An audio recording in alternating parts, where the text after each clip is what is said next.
Bonjour à toutes et à tous, bienvenue dans cette nouvelle édition de Rencontre. Voilà, un train qui vient directement d'une ville qui s'appelle Wuhan, au centre de l'Empire de Milieu, enfin de la Chine, pour débarquer directement dans la capitale des Gaules, on dit, Lyon, qui traverse en fait 11 000 kilomètres, 5 pays et 2 continents, continent asiatique et continent européen. Voilà, un train, c'est la nouvelle route de la soie entre la Chine et l'Europe, entre la Chine et la France. Et c'est une très bonne nouvelle parce que cette nouvelle route de la soie sur le rail, ça va renforcer évidemment les échanges commerciaux et économiques entre deux bouts du monde. Et surtout, cette nouvelle est tombée dans un contexte très favorable. Vous le savez, la Chine, pour le premier trimestre, le taux de croissance atteint, comme prévu, 6,7%. Et même la France a atteint 1%.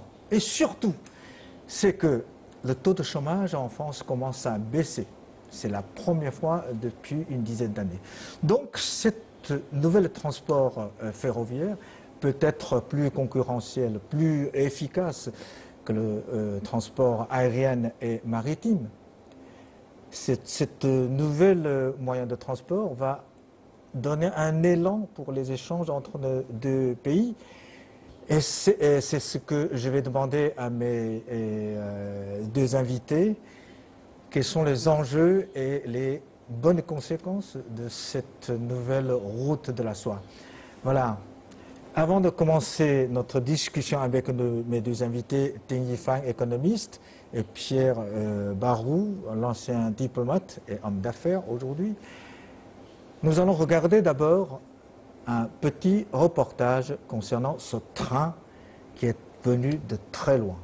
Le 6 avril dernier, le premier train de marchandises reliant la ville chinoise de Wuhan à la ville française de Lyon est entré en service.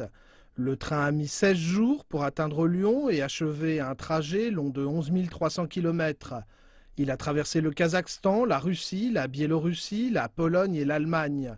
Il s'agit du premier convoi chinois jamais arrivé en France par voie ferrée. Cette nouvelle liaison entre Wuhan et Lyon s'inscrit dans le grand projet stratégique du gouvernement chinois, une ceinture, une route. Cette initiative, qui vise à promouvoir un nouveau cycle d'ouverture pour la Chine et le développement commun des pays le long du circuit, revêt une grande importance. Avec le développement de la mondialisation et l'intégration économique régionale pour accélérer la croissance et le commerce, les modèles d'investissement doivent être réajustés. Chaque pays du grand continent eurasien se trouve à un stade critique de transformation économique et de modernisation. C'est pourquoi il est nécessaire de stimuler le développement et le potentiel de coopération avec cette stratégie qui apportera aux différents pays des avantages complémentaires et de nouvelles opportunités. Bon, voilà mes deux invités. D'abord, Ting Yifan, vous êtes économiste et politologue, vous êtes spécialiste des questions justement des monnaies, des économies, des échanges commerciaux. Vous êtes professeur et actuellement directeur de l'Institut du développement du monde de Conseil d'État. Bonjour et bienvenue sur notre plateau. Bonjour. Et Pierre Barou, vous aussi, vous êtes un ancien diplomate. Vous avez été diplomate à Shanghai, vous êtes consul général à Shanghai pour la France. Et puis vous êtes le ministre conseiller de l'ambassade de France à Pékin. Et puis vous êtes le conseiller de plusieurs groupes français en Chine. Et actuellement, vous faites des affaires entre les deux pays. Vous avez aussi écrit des livres pour le 50e anniversaire des relations diplomatiques entre nos deux pays. Et Ting Yifan aussi, vous êtes l'auteur de plusieurs ouvrages. Hein, il ne faut pas oublier vous êtes tous les deux écrivains et spécialistes des relations franco-chinoises. Bon, ma première question est à Pierre Barou. Donc, une nouvelle route, alors c'est de la soie, un train, c'est la première fois qu'ils viennent directement de Chine à Paris. Alors, comment vous avez vécu de cette nouvelle et cette bonne nouvelle, je pense? Écoutez, c'est une très bonne nouvelle. Il y avait déjà le train entre la Chine et l'Allemagne qui était allé à Duisbourg. Et cette fois-ci, le train va en France, à Lyon. Donc, c'est une très bonne nouvelle. C'est une valeur symbolique, d'abord, importante. Ça reflète aussi, comme vous le disiez, la volonté de la Chine, dans son programme de nouvelle route de la soie, d'aller jusqu'en Europe. Ça le confirme, et c'est évidemment une nouvelle importante de ce point de vue. Et Ding Yifan, alors, pourquoi on a déjà des transports moyens très sophistiqués, maritimes, aériens, pourquoi encore un nouveau type de transport sur le rail? Oh, je pense que le rail, c'est beaucoup de choses. D'abord parce que le rail est un symbole de coopération franco-chinoise. Il ne faut pas oublier que dans le TGV chinois, il y a beaucoup de technologies françaises aussi. Et je pense que Lyon est un symbole très important pour la Chine parce que c'est une ville française connue en Chine depuis longtemps. Et Lyon pour ne s'arrêter qu'au début de la révolution industrielle, etc., Lyon était le centre qui traitait la soie en provenance de Chine, le textile, etc. Gastronomie aussi. Mais Lyon aussi, et c'est la ville qui a accueilli les premiers étudiants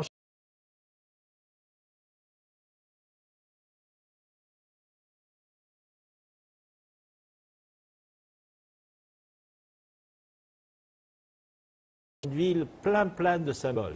Le transport sur le rail peut apporter... Comment D'abord, le transport... concurrencer concurrencer aérien. Il y a des avantages et des inconvénients. L'avantage, c'est que le transport par rail transporte beaucoup plus de monde, beaucoup plus de marchandises, beaucoup plus de choses que aérienne. Parce que l'aérienne, bien sûr, peut transporter beaucoup de choses, mais ça revient trop cher.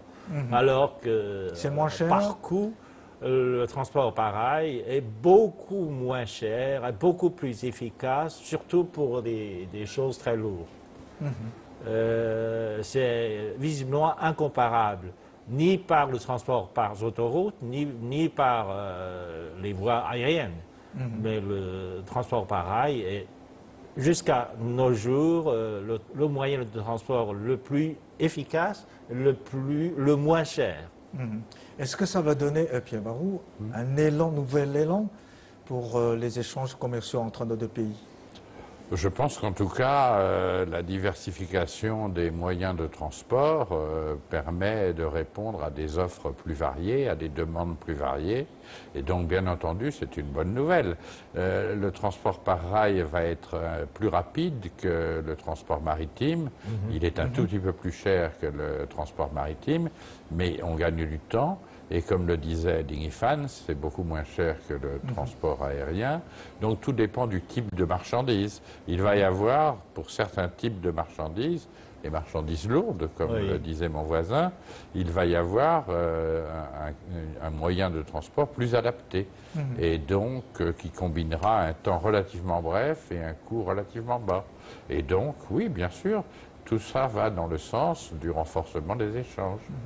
J'ai remarqué que toutes les chaînes de télévision françaises ont parlé de cette histoire. Hein. C'est un train vient de Pékin, c'est quand même vient de Chine, c'est quand même assez amusant et curieux. Mais qu'est-ce qu'on va transporter? La Chine exporte beaucoup en France, mais la France, selon du côté français, les autorités françaises, il y a un déficit énorme, 29 milliards. Alors, ce train, il est plein pour y aller, et il est vide pour retourner? Bon, ça dépend, parce que la France est tout de même un bon producteur disons autrement. Les produits agricoles français sont très appréciés, même en Chine. Oui, la Chine vient de signer des accords de libre-échange avec beaucoup de pays, notamment dans le domaine le gouvernement chinois s'engage à ouvrir son marché davantage aux produits étrangers dans le domaine agroalimentaire. Donc je pense que les produits agroalimentaires français sont très compétitifs d'une certaine manière. Oui. Et la qualité de ces produits agroalimentaires a une bonne réputation en Chine. Donc je pense que... Et ça, ce sont des marchandises relativement lourdes. Mais pour compléter ce déficit de 29 milliards, la France ne devait pas exporter un peu plus d'autres produits. Le vin, le fromage ne peut pas être suffisant. À part, bien sûr, Airbus, qu'est-ce que la France peut encore exporter en Chine? Oui, vous savez, en fait, les produits agroalimentaires, c'est sérieux. Le vin, ça représente sur le plan commercial des montants très importants, et il n'y a pas que le vin. Il y a maintenant beaucoup d'investissements chinois qui se dirigent vers la France dans le domaine agroalimentaire. Il y a des rachats de laiteries, des rachats d'abattoirs. La Chine a besoin de produits laitiers, de viande de porc. Elle importe aussi des céréales. Et donc, il ne faut pas sous-estimer du tout le poids de l'agroalimentaire. Ce n'est pas une plaisanterie. C'est un domaine sérieux, comme le disait mon voisin. Pour le reste, bien sûr, vous avez raison, il y a Airbus, mais il y a beaucoup d'autres produits aussi. La France est très forte dans le domaine de la sous-traitance automobile. Elle joue un rôle très important. Il y a quantité de produits français, d'industrie chimique qui se vendent en Chine. Donc, ce qui est important, c'est, comme le disait Ding Yifan, d'ouvrir davantage nos marchés les uns aux autres. Et de ce point de vue, on peut toujours prendre des initiatives pour faciliter les échanges. Je me souviens du jour quand, il y a pas mal d'années, la délégation de l'Union européenne avait négocié avec le gouvernement chinois la baisse des droits de douane sur le cognac. Il y a beaucoup de produits de luxe français qui se vendent en Chine. Même maintenant, il y a de nouvelles formes de vente. Vous savez, notamment de la vente sur Internet. Le gouvernement chinois se préoccupe de réglementer ce secteur pour ne pas perdre les revenus qu'il doit normalement en tirer en termes de droits de douane et de taxes à la valeur ajoutée, c'est normal. Mais il ne faut pas que les droits deviennent trop élevés. Comme nous disons toujours en France, trop d'impôts tue l'impôt.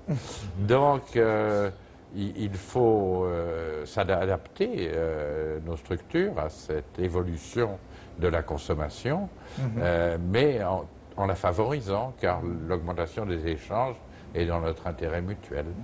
Mais vous avez parlé de la voiture. Je me rappelle que lorsque vous avez été le consul à Shanghai, vous vous rappelez des années 80, les 3 marques de voitures françaises.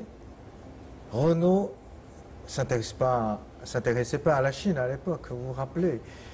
Peugeot a complètement raté son entrée avec son 505. Vous connaissez l'histoire. Seul le Citroën qui a réussi. Aujourd'hui, bien sûr, 3 marques viennent. Et je me demande toujours, est-ce que dans l'exportation des produits français, est-ce qu'il y a une erreur ou quelque chose qui ne va pas dans sa stratégie d'exportation pour les Chine. Il faut juger de chaque projet sereinement. Dans l'affaire de Peugeot-Canton, il faut se souvenir que l'industrie automobile en Chine n'était pas ce qu'elle est aujourd'hui. Et le partenaire qui avait été choisi était un partenaire qui n'avait aucune expérience dans l'automobile. Donc c'est vrai, Peugeot a un peu essuyé les plâtres. Et vous vous souvenez que quand ils ont dû se retirer, parce qu'ils n'atteignaient pas les niveaux de production demandés par les autorités du plan à Pékin, quand ils ont dû se retirer, très vite, Honda est venu. Et sur la base, en fait, de tout ce qui avait été appris avec Peugeot, Honda a très bien réussi à Canton. Mais immédiatement, le groupe PSA a noué des liens avec Wuhan, avec Dongfeng. Et vous savez que Dongfeng, il y a 2 ans, est entré dans le capital du groupe PSA à hauteur de 14%. Donc, on ne peut pas trop faire de délectation morose. Au fond, c'est une histoire qui finit bien. Un grand partenariat entre Peugeot Citroën et Wuhan, avec 3 usines, et des hauts et des bas sur le plan commercial, parce que c'est un marché très compétitif, mais au fond, déjà un succès, avec des 750 000 véhicules vendus l'année dernière. Donc, c'est au fond un succès franco-chinois. Quant à Renault, Renault, vous savez, Renault a sauvé Nissan et a noué une alliance stratégique avec Nissan. Et donc... on l'inverse, on ne sait pas. Au début, si, c'était très clair. Hein, et Nissan était une marque emblématique pour les Japonais, parce que Nissan, ça veut dire la production industrielle japonaise. Et donc, le risque de voir Nissan disparaître était une catastrophe pour l'industrie japonaise. Donc, il y a eu effectivement une alliance stratégique. Alors, comme vous le dites, par moment, l'un des partenaires est plus faible, l'autre est plus fort. En tout cas, cette alliance est un succès qui, jusqu'à aujourd'hui, marche très bien. Et c'est d'ailleurs en partie grâce à cette alliance que Renault a pu revenir en Chine avec une première usine qui vient d'ouvrir, encore peu de modèles autorisés par les autorités chinoises, mais ça démarre bien. Et donc, je crois que c'est aussi l'histoire d'un succès. Donc, en tout cas, comme on le dit en français, vaut mieux tard que jamais, c'est ça? Vous avez un proverbe chinois, Olai Tu Shang. Bon, Olai Tu Shang, c'est-à-dire, il vient tard, mais il devance les autres. Bon, Téifan, tout à l'heure, vous avez aussi parlé le train, le train TGV, la Chine. Il y a beaucoup de technologies françaises dans le TGV chinois, mais je me rappelle aussi, durant des années 90, le moment où vous avez été ministre conseiller à Pékin, Pierre Barrou, négociation entre la Chine et le TGV, Alstom français, était très dense. La Chine a demandé le transfert de technologie, refusé par du côté français. Et aujourd'hui, le TGV chinois, la vitesse est plus rapide que le TGV français. Justement, Téifan, je voulais vous faire réagir à ce que Pierre Barrou a dit. Et effectivement, et finalement, imaginons que le TGV était vendu durant les années 90 à la Chine. Aujourd'hui, toute la Chine roule le TGV français. Et aujourd'hui, mais là aussi, il y a eu une volonté des autorités chinoises d'absorber un peu les technologies importées. C'est pour ça que, dès le départ, il y avait des négociations, etc. Je pense que du côté des entreprises françaises, elles ont un peu sous-estimé la capacité chinoise de construire des réseaux de TGV. Parce qu'une ligne de TGV, ça revient cher. À l'époque, la plupart des entreprises françaises pensaient que la Chine n'avait la capacité de construire qu'une seule ligne pour relier Shanghai à Pékin. Donc, pour rentabiliser l'investissement sur une seule ligne de TGV, ça nécessite beaucoup de fonds et ça impliquerait beaucoup plus d'investissements, etc. Elles ont sous-estimé la possibilité chinoise de répandre tout le système de TGV à l'échelle nationale. Donc, c'est un peu dommage. Donc, des deux côtés, ils ont fait des calculs selon leur plan initial. Et donc, ça n'a pas marché, ça n'a pas réussi. Parce que si on avait pensé, ou si les Français avaient pensé que le marché était beaucoup plus important qu'une seule ligne de TGV et que si les Chinois avaient accepté une coopération plus approfondie avec non pas les autres sociétés du Canada, de Siemens, de l'Allemagne et un peu du japonais, etc. Alors le résultat aurait été autrement. Bon. Il y a beaucoup d'aspects dans un dossier comme celui-là, parce qu'il y a des aspects que Ding Yifan a soulignés et qui sont vrais, parce que le développement de la Chine, personne n'avait quand même prévu complètement son allure et son importance. Cela dit, il y a aussi des aspects techniques dans ce dossier qui sont assez complexes, donc ne portons pas trop de jugement à l'emporte-pièce. Il y a eu une coopération ferroviaire de toute façon très importante entre la France et la Chine, avec, notamment pour les trains rapides, où la France a joué un rôle tout à fait majeur. Et c'est un domaine où il y a beaucoup de concurrence. Il y avait aussi une volonté chinoise d'absorber des technologies étrangères, mais de créer son propre produit. Mais récemment, il y a une très très bonne nouvelle pour les Français. La France a réussi à vendre un sous-marin à Australie. Ça me rappelle un ancien dossier que vous connaissez sûrement très bien, qui a empêché effectivement les échanges commerciaux entre nos deux pays. C'est l'embargo des armes contre la Chine. Alors, où on est alors? C'est déjà trop... ce n'est plus l'époque. Pourquoi la France, l'Europe ne voulaient pas enlever cet embargo? C'est un dossier très complexe aussi, mais je crois qu'il faut dire plusieurs choses. C'est un dossier un peu délicat. Je crois qu'il faut dire plusieurs choses. D'abord, en fait, cet embargo... il a surtout maintenant une valeur symbolique, parce que la réalité des choses, c'est que dans le domaine des exportations de technologies militaires, il y a de toute façon un code de conduite et des systèmes de contrôle, notamment en Europe, mais aussi en Chine. Autrement dit, de toute façon, n'ayons pas d'illusions. C'est un domaine. Vous, alors, ce n'est plus un obstacle dans les commerces. C'est-à-dire, c'est pas une question d'obstacle, mais il y a des systèmes de contrôle et il y a des limitations dans ce domaine qui restent de toute façon, même si l'embargo n'existait pas. D'autre part, il faut reconnaître que pour des raisons conjoncturelles, à l'époque où cet embargo a été adopté, on n'avait pas fixé de limite de temps. Alors, le résultat de ça, c'est que pour le lever, il faut une décision unanime des 28 membres de l'Union européenne. Par la suite, quand l'Union européenne a pris d'autres types de sanctions de ce genre, on a changé le système. C'est-à-dire qu'on s'est dit, il vaudrait mieux faire l'inverse, c'est-à-dire qu'il faut l'unanimité pour prolonger.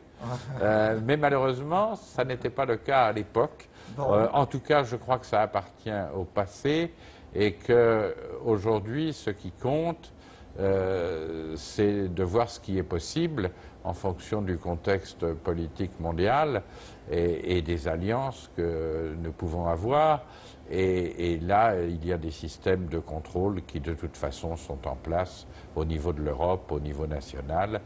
Donc, ne surestimons pas l'importance de cette affaire, même si, sur le plan symbolique, je sais que ça représente pour les Chinois quelque chose de désagréable. Bien sûr, c'est une sorte de...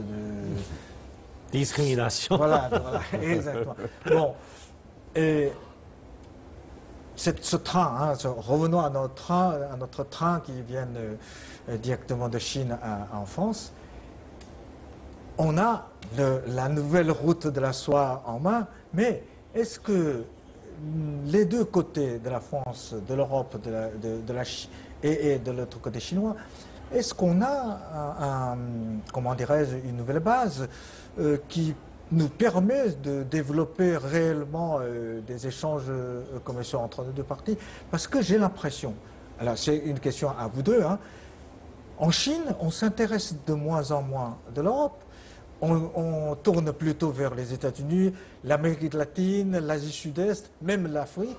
Tandis qu'en France, les politiques français ne s'intéressent pas à la Chine. À part d'un certain Jean-Pierre Raffarin, tout le monde ne s'intéresse pas à la Chine. Alors comment faire pour... Non, je ne pense pas que la France ne s'intéresse pas à la Chine, au contraire. Mais apparemment, il y a moins de possibilités d'investissement, etc. C'est vrai. mais c'est lié aussi à l'état de santé de l'économie française, à l'état de santé de l'économie européenne, pas seulement française, mais aussi de l'Union européenne. Les Chinois s'intéressent à l'Europe? Non. Sur le plan du tourisme, par exemple, l'Europe est loin l'objectif de voyage des Chinois. Donc ça montre que le public chinois a un grand intérêt aussi en Europe. Et la France, de tous les pays européens, la France est aussi le pays qui attire le plus de touristes chinois. Donc cela montre que finalement, les Chinois s'intéressent beaucoup à l'Europe, les Chinois s'intéressent beaucoup à la France. Mais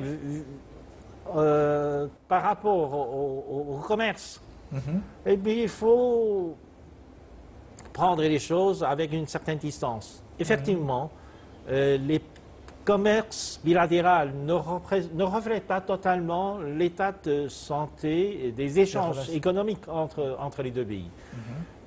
Parce que de plus en plus, les échanges se font par investissement, non pas par exportation des produits. D'accord. Si on regarde le volume d'investissement chinois en France et l'investissement français en Chine, ça augmente toujours. Et beaucoup moins important que par exemple l'investissement chinois en Angleterre ou en Allemagne. Cela dépend, ça varie. Ça varie. Au moins, le gouvernement français à Paris est très positif vis-à-vis de l'investissement chinois en France. Et Paris a pris des mesures pour favoriser l'entrée des capitaux chinois en France. Mais au niveau régional et départemental, ça dépend parce qu'il y a aussi des régions qui sont encore réticentes, plus ou moins, à l'investissement chinois en France. Mais même là aussi, cela dépend parce qu'il y a une variation de niveau de compréhension, d'une pénétration de culture étrangère. Bon, rapidement, chacun un mot pour l'économie, pour les échanges entre France et la Chine. 2016, vous pensez qu'il y aura un élan important grâce à ce train qui vient de Chine ou ce sera, ça ne changera pas grand-chose? Je pense que le train jouera un rôle important. À mesure que le projet chinois de la nouvelle route de la soie avance. Parce qu'il ne faut pas oublier que la destination de la route de la soie, c'est l'Europe. Et donc Lyon est une des destinations de la route de la soie. Donc de ce point de vue, je pense que certainement, ça va jouer un rôle plus important pour promouvoir le projet de la nouvelle route de la soie. D'accord. Je suis entièrement d'accord et ce qui compte, c'est de lever les barrières, les obstacles qui peuvent parfois s'opposer au développement des échanges. Vous voyez que maintenant, on trouve du jambon français à Pékin, on trouve des produits laitiers, on va, paraît-il, très vite trouver du saucisson. Donc, l'ouverture des marchés, qui est notre souhait commun aux Français et aux Chinois, va dans le bon sens. Il faut aussi négocier parfois des baisses de droits de douane, comme je le disais. Maintenant, dans la PEC, vous voyez que les droits de douane sur les vins du Nouveau Monde s'approchent de zéro. Donc nos vins français qui occupent encore la première place en Chine sur le plan des importations, il faut leur donner un level playing field, comme disent les Britanniques. Bon. Bientôt, j'espère qu'on pourra faire un plat complet de gastronomie française. Bon, merci beaucoup pour tous les deux. Merci pour votre explication, pour vos analyses. Merci et j'espère qu'on reparlera de ce train parce que c'est le début seulement. Bon, merci à tous les deux et merci aussi pour nos chers téléspectateurs. Merci pour votre fidélité et à très bientôt.